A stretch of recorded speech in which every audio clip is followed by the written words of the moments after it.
Welcome to the Hotelligence Podcast, your strategic vantage point on the changing landscape of hotel safety.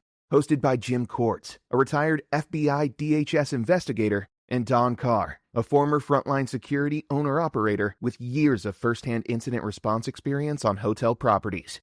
Every episode brings you closer to understanding the full picture and what the future may hold. Let's begin. Welcome back to another episode of the Hotelligence Podcast. This is Season 2, Episode 12. When reasonable depends on the market. Last episode, we said keeping can become exposure. And under that, and under almost everything this season, has been one phrase.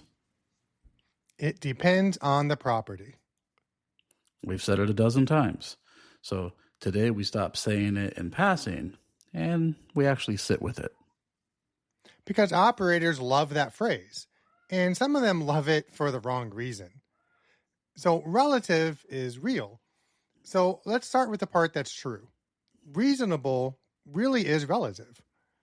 Right. A full-service urban property and a limited-service highway property are not held to the same response.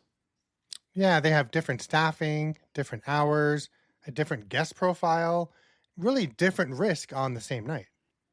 So the same act, holding a piece of information, declining to escalate, can be sound at one and a gap at the other. This isn't softness in the law, it's the law being precise. It asks what a reasonable property in your position would do. In your position is the operative phrase. That qualifier is doing real work. So who sets the line? Because here's where operators often misread it.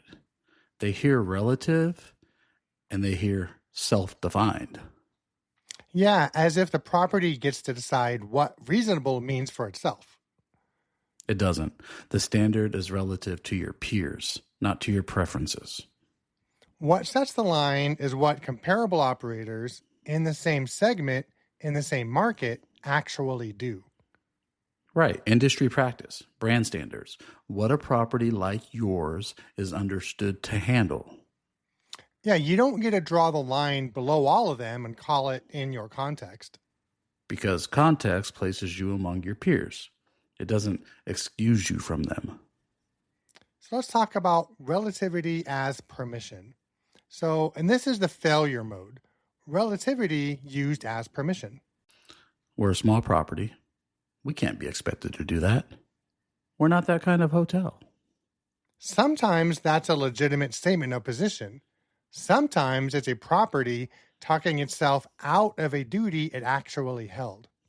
The two sound identical from the inside.